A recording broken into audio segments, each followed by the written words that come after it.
Howdy YouTubers, this review will cover the Bezalel Qi wireless charger.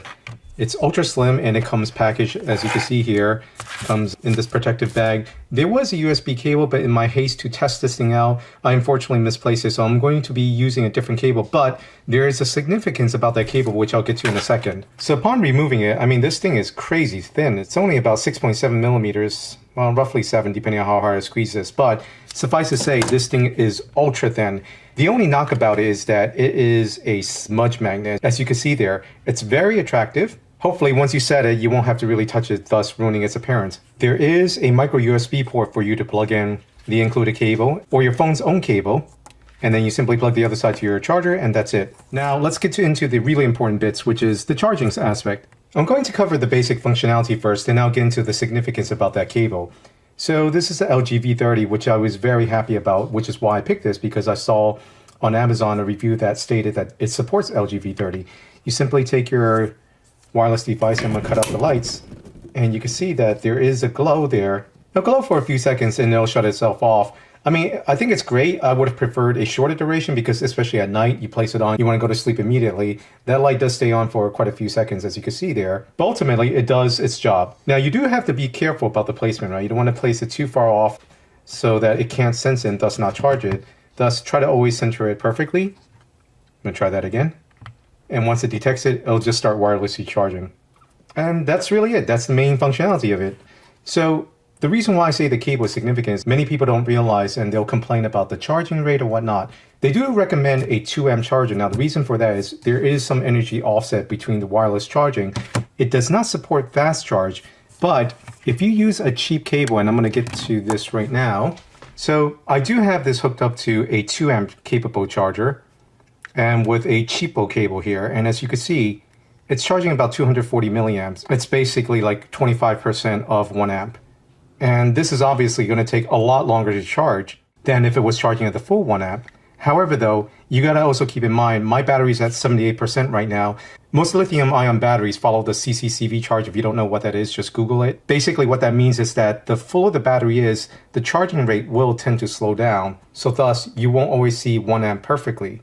Now, let's go ahead and replace this cable with a sturdier one. Just going to turn on the light for a second so that you can see the different cable. But now you're actually going to see that it is drawing at 1.6 amps here. That's a huge difference from the pathetic 0.24 amps we were charging at previously. So this, you got to remember, even though this is showing 1.66 amps here, keep in mind that there is some of that loss during the transfer of the wireless charging. But suffice to say, you should be getting the full 1 amp charge rate and a much faster charging rate for your phone or device. Next, we're going to try this with a BlackBerry charger. This one only outputs 1 amp. And here you can see that the previous 1.6 amp charge rate is now reduced down to nearly half.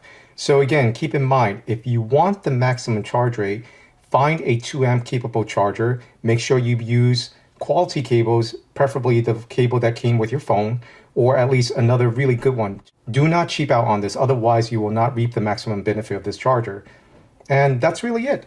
Now, one of the main reason I love this wireless charger is because of the fact that I use a reasonably thick case. This one's by Unicorn Beetle. It's for the LG V30. It's one of those really tough cases, and it's reasonably thick. I don't know the exact millimeters, but the point is that this charger is still able to charge my phone through the case. Now, the only thing of concern is that I do notice it generates a decent amount of heat. I don't know how that's going to affect, because no matter what, heat is the enemy of electronics, right? Especially batteries. So I don't know how that will impact the longevity of your device and battery long term. However, though, for convenience, it simply can't be beat, because this one, I would always have to lift off this cover here. And because of this rubber opening, it pushes back on the USB cable. So I'm always really mindful of that. But now I don't have to worry about that. At night, I simply pop it down, go to sleep, wake up, it's fully charged. Don't even have to worry about it. Don't have to remove anything. Find where the cable is at night. I'm sure a lot of you could relate to that. And then just simply dump it down. Likewise, if you get up to use the restroom or navigate your room in the middle of the night, it's so easy to just pick up your phone without worrying about the cable. And likewise, going back to bed, just plop it down again.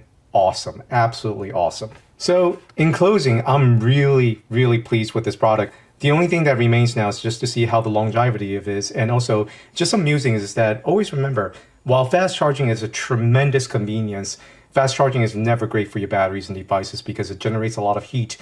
At the current state of lithium-ion battery technology, I don't think we're quite at the point where fast charging does not offset the longevity. It will always have an impact. So I actually don't mind the fact that this does not have it. So, but anyways, for now, I'm absolutely loving this thing. I will report back in the long run just to see how it holds up.